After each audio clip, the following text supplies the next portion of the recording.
नमस्कार दोस्तों। अमेरिका ने पाकिस्तान के साथ में अब गद्दारी करना शुरू कर दिया है, क्योंकि अब अमेरिका फिर से भारत की तरफ बोलना शुरू कर चुका है। अभी हाल ही में भारत और अमेरिका की एक ट्रेड डील हुई और डील होने के बाद में अमेरिका के ट्रेड ऑफिस की तरफ से भारत को लेकर एक नए प्रकार का नक्शा जारी किया गया। वो नक्शा जिसे अब तक अमेरिका केवल टूटा फूटा प्रस्तुत करते आया है कि यह वाला हिस्सा चाइना का, ये वाला हिस्सा पाकिस्तान का और ये इतना सा हिस्सा भारत का है। आज पहली बार अमेरिका की आंख खुली है और अमेरिका ने नए प्रकार का सही तरीके का नक्शा जारी कर दिया। जैसे इन्होंने नक्शा जारी किया, एक तरफ पाकिस्तान का पीएम बोल रहा है कि एक दिन ऐसा जरूर आएगा कि आज जो हमारे पास में कश्मीर का हिस्सा नहीं है, यानी कि जो हिस्सा आज भारत के पास में है, कल वो हिस्सा पाकिस्तान के अंदर इंशाअल्लाह जरूर शामिल होगा। ये कथन है पाकिस्तान के पीएम के। तो शुरुआत करते हैं आज के इस वीडियो की और जानते हैं इन दिनों पाकिस्तान किस प्रकार की बकवास कर रहा है और किस प्रकार से अमेरिका ने नए प्रकार के स्टेटमेंट दिए हैं, उसके बारे में भी चर्चा करते हैं। मेरा नाम है अंजलि और मैं आप सभी का स्वागत करती हूं एग्जाम नारी के यूट्यूब प्लेटफॉर्म पर। सबसे पहले आप जरा यहाँ फोटो में देखिए, ये जमात इस्लामिक की महिलाएं हैं जो इन दिनों सड़कों पर उतरी हुई हैं पाकिस्तान के अंदर और वो बोल रही हैं कि कश्मीर दिवस को हम बहुत अच्छे से सेलिब्रेट करते आए हैं और 5 फरवरी यानी कि कल के दिन भी इन्होंने बड़े अच्छे तरीके से पूरे पाकिस्तान के अंदर जुलूस निकाल दिया, जिससे पाकिस्तान का पीएम बड़ा खुश हो गया। और पाकिस्तान के पीएम ने क्या क्या बोला आप जरा सुनिए।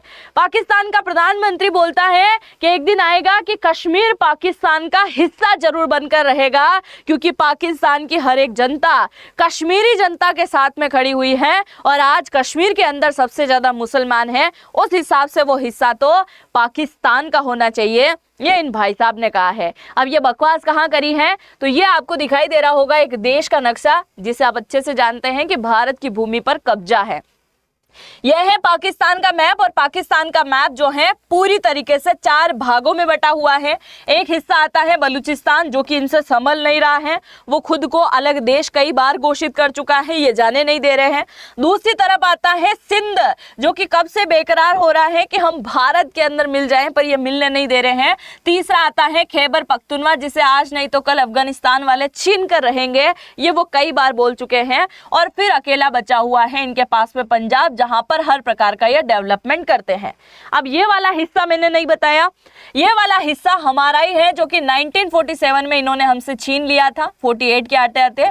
और ये है पीओके, पाक ऑक्यूपाइड कश्मीर। और इसी पाक ऑक्यूपाइड कश्मीर का एक जिला है जिसे मुजफ्फराबाद कहते हैं। उसी मुजफ्फराबाद के अंदर ये 5 तारीख यानी कि कल के दिन वहां पर जाकर खड़ा हो जाता है और पंचायती करता है कौन? पाकिस्तान का प्रधानमंत्री, कि हम एक बार फिर से पाकिस्तान में कश्मीर मुद्दों को लेकर चर्चा कर रहे हैं और हम कश्मीर की जनता को भी खुला संदेश दे रहे हैं कि हम इस मामले को अब यूएन के अंदर, यूनाइटेड नेशन के अंदर लेके जाने वाले हैं और कश्मीरियों के अकॉर्डिंग ही इसका फैसला होगा, क्योंकि हम अब एक नए प्रकार का जनमत संग्रह करवाने वाले हैं। पाकिस्तान की हर एक जनता कश्मीर के साथ खड़ी हुई है और हम कश्मीर के लोगों से आह्वान करते हैं कि वो इस यूएन प्रस्ताव में हामी भरे और बोले कि हम जनमत संग्रह के लिए रेडी हैं। अब जनमत संग्रह क्या होगा? जनमत संग्रह में ऐसा होगा कि कश्मीर की जनता से पूछा जाएगा। कौन पूछेगा? यूएन पूछेगा कि भाई साहब तुम्हें भारत के साथ में रहना है या फिर पाकिस्तान के साथ में रहना है। अगर कश्मीर की जनता बोल दे कि हमें पाकिस्तान के साथ में रहना है, तो फिर उन्हें पाकिस्तान के साथ में मिला दिया जाएगा। अगर कश्मीर की जनता बोल दे कि हमें भारत के साथ रहना है, तो उन्हें भारत में ही वैसे ही मिले हुए हैं मिला दिया जाएगा। तमाशा है क्या बे? मतलब ये नए प्रकार की बातें निकाल के आ रहा है। यूएन के अंदर प्रस्ताव लेके जाऊंगा, कल से तो बोल देगा कि भाई हमको राजस्थान की जोधपुर रियासत भी बोल रही थी कि हमें पाकिस्तान के साथ में मिलना है। तो क्या जोधपुर वाले लोगों से तुम पूछोगे कि भाई साहब अब राजस्थान में अच्छा नहीं लग रहा हो तो तुम जरा हमारे साथ में आ जाओ, जनमत संग्रह करवा लेते हैं? उसको छोड़ो, जूनागढ़ की बात करते हैं। जूनागढ़ को लेकर पाकिस्तान कई बार बोल चुका है कि जूनागढ़ तो हमारे साथ शामिल होना चाह रहा था, पर इन्होंने नहीं होने दिया। किसने? सरदार वल्लभ भाई पटेल ने 18 महीनों में डरा धमका के प्यार से कुछ भी करके सारी रियासतों को भारत के अंदर शामिल कर दिया। और ये जूनागढ़ पाकिस्तान में जाना चाह रहा था, नहीं जाने दिया। तो क्या जूनागढ़ के लोगों से तुम जनमत संग्रह करवाओगे और ऐसा भारत होने देगा कि तुम जनमत संग्रह करवाओगे अब लेके चले जाओगे? देखो जरा किस प्रकार से पाकिस्तान पंचायती करने आया है। अब यही इसका किस्सा खत्म नहीं हुआ, आगे पाकिस्तान के प्रधानमंत्री ने एक और पंचायती करी है। पंचायती में इसने सीधा सीधा भारत को इजराइल के साथ में कनेक्ट कर दिया। क्या बोला कि जिस प्रकार से इजराइल का पीएम बेंजामिन नेतन्याहू फिलिस्तीनी लोगों के ऊपर अत्याचार कर रहा है, फिलिस्तीनी लोगों को बुरी तरीके से मार रहा है, मानवाधिकार का उल्लंघन कर रहा है, ठीक उसी प्रकार से भारत कश्मीर के लोगों के साथ में अन्याय करता है।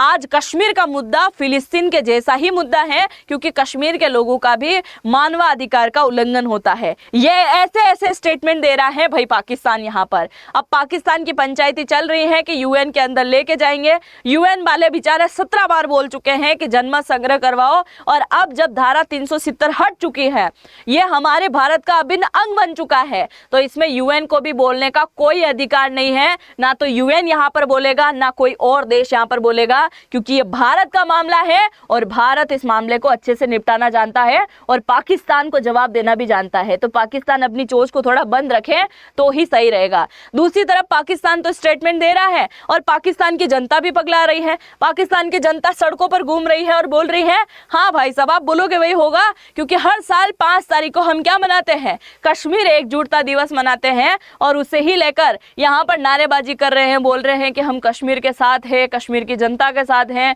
हमारे साथ में आ जाओ, हमारे साथ मिल जाओ, पहले इनके आटा खाना पानी इनकी व्यवस्था तो कर लो। 4 प्रांत तो तुमसे संभल नहीं रहे हैं, 5वां प्रांत कश्मीर चाहिए इनको।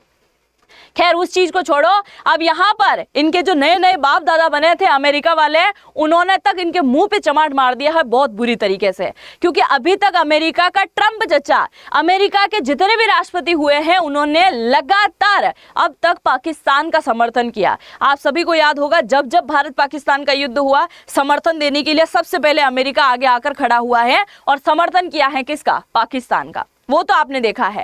अब तक पाकिस्तान को लेकर इतना ज्यादा समर्थन था कि अमेरिका जो नक्शा जारी करता था भारत को लेकर, वो इस प्रकार का नक्शा जारी करता था, ऐसा नक्शा जिसके अंदर पीओके का हिस्सा पूरी तरीके से किसमें दिखाया गया है, पाकिस्तान के अंदर दिखाया गया है। ये भारत की अखंडता के साथ में खिलवाड़ है, भारत की गरिमा के साथ में खिलवाड़ है, और वो अब तक अमेरिका करते आया था।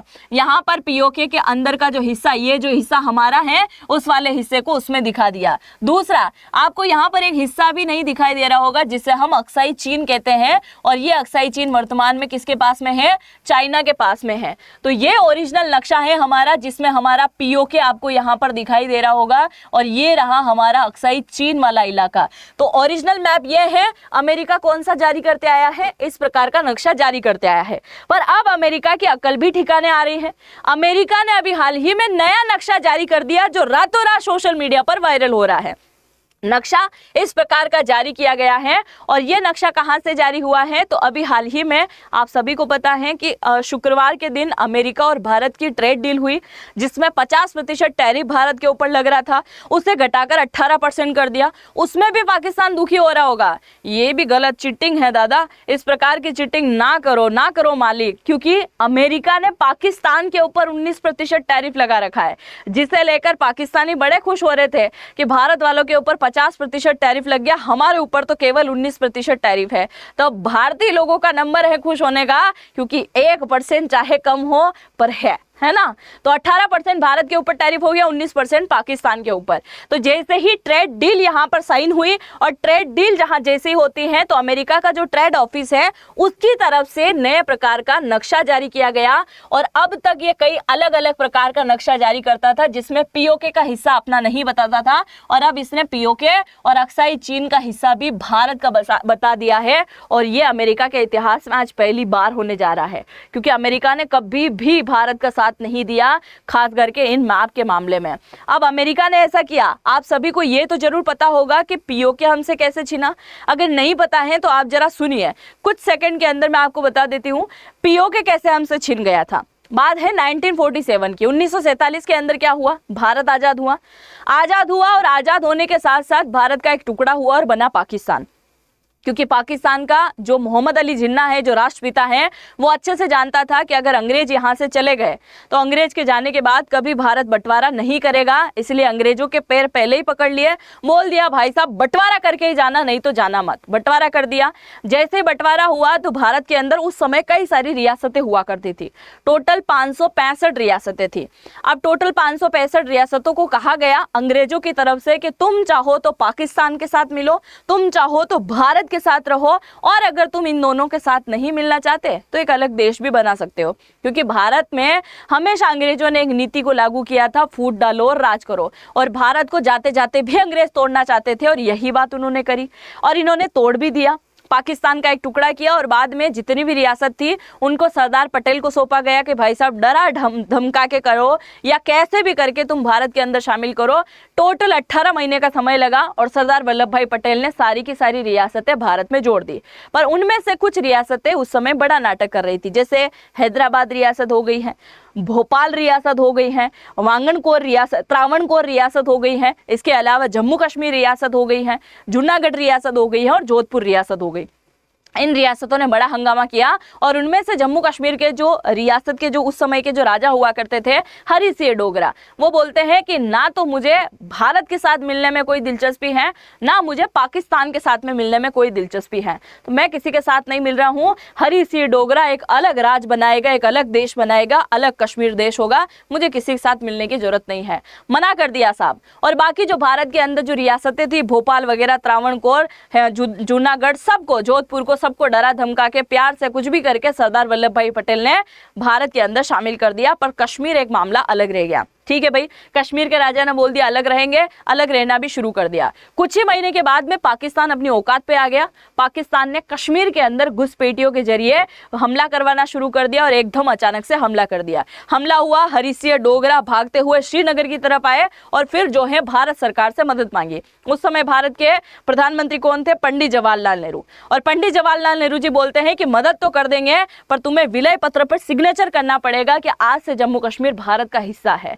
ठीक है भाई, हरि सिंह डोगरा को मदद चाहिए थी, वो मान गए और अंततः 20 अक्टूबर 1947 को उन्होंने विलय पत्र पर सिग्नेचर कर दिया, साइन कर दिया। उस व्यक्ति ने जिसकी जमीन थी, उसका पूरा रियासत हुआ करता था, उसने सिग्नेचर कर दिया कि आज से जम्मू कश्मीर किसका इलाका है? भारत का इलाका है। ये बात पाकिस्तान को आज सुन लेनी चाहिए कि उन्होंने खुद ने सिग्नेचर कर दिया था कि वो हिस्सा किसका है। सिग्नेचर होता है, भारत की सेना जाती है, लड़ाई चलती है और लड़ाई के बाद में ये मामला यूएन तक चला जाता है और यूएन में जब ये मामला जाता है तो यूएन बीच में पड़ता है, सीज फायर करवाता है। और 1949 में जब सीज फायर होता है, 48 तक ये युद्ध चला, 1949 के आते आते सीज फायर हुआ और सीज फायर होते से ही यहाँ पर युद्ध विराम की घोषणा करते हुए एक लाइन रोक दी गई कि यहाँ से युद्ध विराम होगा। और यही लाइन जिसे आज हम LOC कहते हैं, ये आपको जो दिखाई दे रही है ना, यही लाइन जिसे लाइन ऑफ कंट्रोल कहते हैं, दरअसल वो युद्ध विराम की लाइन है, यानी कि सीज फायर की लाइन है। ऐसा नहीं कि भारत का हिस्सा बंटवारा करके दे दिया था, नहीं दिया था। ये पाकिस्तान वालों को समझना चाहिए कि ये केवल युद्ध विराम वाली लाइन थी जिसके ऊपर तुम कब्जा करके बैठे हो, क्योंकि यूएन की तरफ से घोषणा की गई कि जो सेना जहां पर थी वो वहीं पर रुक जाए। इसकी वजह से पाकिस्तान की सेना यहां तक घुस आई थी और वो वाला हिस्सा आज उनके कब्जे में चला गया। ये गलती किसकी है? ये गलती है भारत सरकार की, क्योंकि उस समय की भारत सरकार ने इस प्रकार का एक्शन लेने में बड़ा टाइम लगाया और ऐसा एक्शन यूएन के भरोसे छोड़ा और यूएन ने इस प्रकार का एक्शन ले लिया। ये गलती यूएन की भी है कि हमारा हिस्सा आज पाकिस्तान के पास में चला गया, जिसे लेकर समय समय पर बातें उठ रही हैं। खैर, वो बातें अलग है। अब इस तरफ चलते हैं वापस और जानते हैं कि ये यूनाइटेड स्टेट की ट्रेड का जो ऑफिस है उनकी तरफ से ये वाला फोटो जारी किया गया और पहली बार भारत का सही तरीके से सही नक्शा यहाँ पर जारी कर दिया गया। आगे देखिए, पाकिस्तान वाले यही नहीं रुक रहे हैं। पाकिस्तान का जो प्रधानमंत्री हैं वो बोल रहे हैं कि कश्मीर लेना हमारा आज का काम नहीं है कि हम कश्मीर को लेने के लिए प्रयासरत हैं। ये तो हमारे राष्ट्रपिता जी बोल के गए हैं। राष्ट्रपिता मोहम्मद अली जिन्ना ये बोल कर गया हुआ था कि तुम्हारा पाकिस्तान कश्मीर के बिना अधूरा है और कश्मीर जो है वो पाकिस्तान की लाइफलाइन है। अभी तो केवल तुम्हारे पास में पीओके है, मतलब उन्होंने केवल पीओके लिया था, अभी तुम्हारे पास केवल पीओके हैं, पर जम्मू कश्मीर का हिस्सा और लद्दाख का हिस्सा अभी भी बाकी है, तो उसे जरूर लेना है क्योंकि तब तक तुम्हारा पाकिस्तान कंप्लीट नहीं है। आप सभी को मैंने बताया था कि पाकिस्तान बना कैसे, आज हम इसे पाकिस्तान बोलते हैं, पहले केवल पाकिस्तान हुआ करता था। पाकिस्तान, पी मतलब हमारे पंजाब का टुकड़ा करके ले लिया पंजाब, ए मतलब इन्होंने लेना चाहा अफगानिस्तान जो ऑलरेडी आज अलग है, के मतलब इन्हें चाहिए कश्मीर, एस मतलब चाहिए था इन्हें सिंध, और स्थान मतलब चाहिए था इन्हें बलूचिस्तान। तो बलूचिस्तान को जबरदस्ती मिलाया, सिंध को जबरदस्ती मिलाया, अफगानिस्तान अलग है, पंजाब का टुकड़ा कर दिया, और कश्मीर की रही बात जिसे लेकर ये आज दिन तक भारत के साथ में उलझते रहे हैं, हंगामा करते रहे। अब ये स्टेटमेंट जहां मुजफ्फराबाद के अंदर पाकिस्तान का प्रधानमंत्री दे रहा था ना, उस समय पाकिस्तान में गेस्ट आया हुआ था। कौन आया हुआ था? तो पाकिस्तान के अंदर कजाकिस्तान के राष्ट्रपति जी आए हुए थे ऑफिशियल विजिट पर, आधिकारिक यात्रा पर।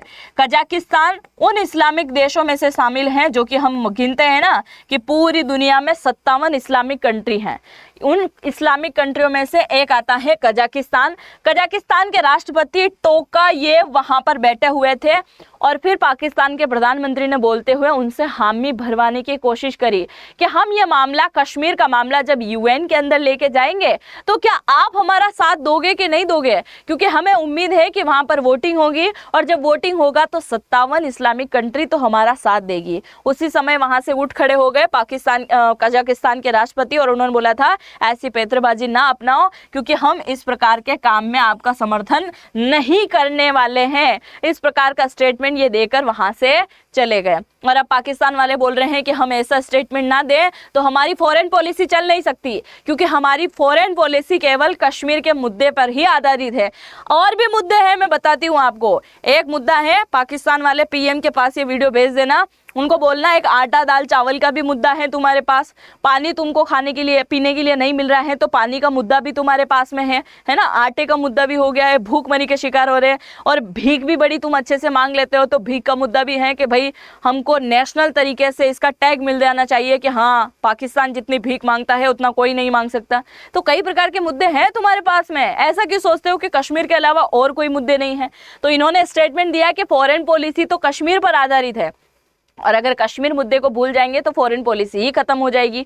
आगे पाकिस्तान के पीएम ने कहा है कि भारत इन दिनों पाकिस्तान के अंदर आतंक फैलाने का काम कर रहा है क्योंकि बीएलए वालों को हथियार दे रखे हैं और इसी वजह से बीएलए वाले यानी कि बलूचिस्तान लिबरेशन आर्मी वाले आए दिन हमें ठोक रहे हैं और आए दिन क्या कर रहे हैं, यहाँ पर बम विस्फोट करने का काम कर रहे हैं, क्योंकि हथियार इन दिनों पाकिस्तान भारत जो है इन्हें मुहैया करवा रहा है। इस प्रकार का ये स्टेटमेंट दे रहा था। अब भाई साहब सुनो जरा, पाकिस्तान के प्रधानमंत्री ने इतना भर भर के बोला है तो पाकिस्तान का फील्ड मार्शल चुप रह सकता है क्या? पाकिस्तान के फील्ड मार्शल आसिफ मुनीर भी अपनी बकबक करेगा। इसने भी स्टेटमेंट दिया कि बहुत जल्द ऐसा आएगा कि कुछ ही समय में कश्मीर के लोग जो हैं आज़ादी की सुबह में नए प्रकार की चैन की सांस लेंगे। ये बोल रहा है कि जल्द ही कश्मीर क्या करेगा, आज़ादी की सुबह देखेगा, क्योंकि हमारे पास अब तक केवल ये वाला हिस्सा था, अभी ये वाला हिस्सा लेना बाकी है और इस वाले हिस्से को लेकर हम तैयारी कर रहे हैं और इसी वजह से लाइन ऑफ कंट्रोल पर यह बार बार निरीक्षण करने का भी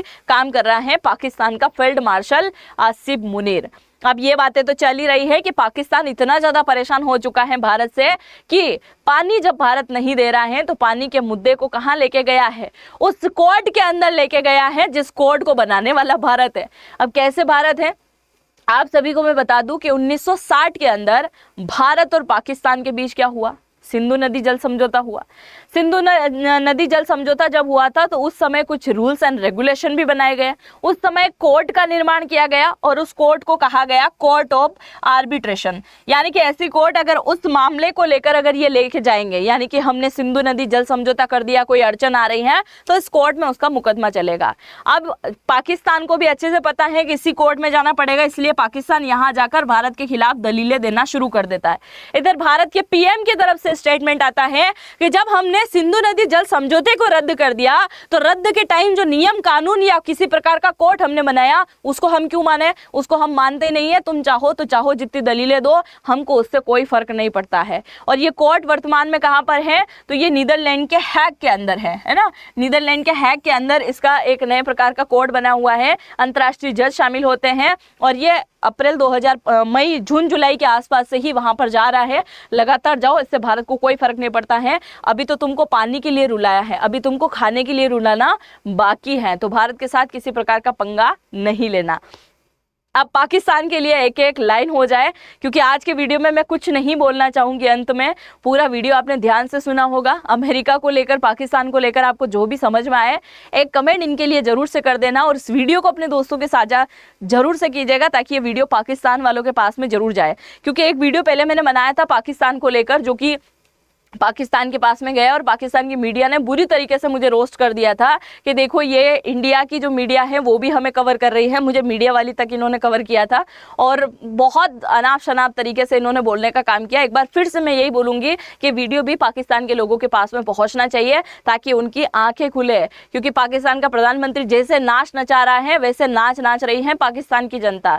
तो इन जनता की आँखें जरा खुल जाए, इसलिए शेयर कर देना और चैनल पर पहली बार आए हैं तो सब्सक्राइब जरूर कर देना। गलत बात है आप इन दिनों सब्सक्राइब नहीं कर रहे हो, शेयर भी जरूर से कीजिएगा। और अगर आप जनरेटिव एआई को सीखना चाहते हैं, कैनवा में अगर कोई फोटो वगैरह बना रहे हैं, किसी प्रकार की एडिटिंग अगर आप सीख रहे हैं, कोई वीडियो ऐसा जनरेट करना चाहते हैं कि ये वाला प्रॉम्प्ट दे दें ऐसा वीडियो निकल के आ जाए, अगर ये आप एआई को सीखना चाहते हैं तो आपको इसी वीडियो के कमेंट सेक्शन में जब आप कमेंट करने जाओगे ना तो पहला कमेंट मैंने पिन कर रखा है एग्जाम नारी के नाम से, उस पर जाके टैप करोगे ऐसा फॉर्म ओपन होगा जिसमें नाम लिखना है, आपको ईमेल आईडी डालना है, फोन नंबर डालना है, उन्हीं फोन नंबर का ओटीपी आएगा वो, और फिर यहाँ डिस्काउंट कोड डालना है नारी100। नारी100 कोड का आप जैसे इस्तेमाल करेंगे आपको यहाँ पर अच्छा खासा डिस्काउंट मिल जाएगा। बहुत बहुत धन्यवाद, मिलते हैं नेक्स्ट वीडियो में, तब तक के लिए जय हिंद जय भारत।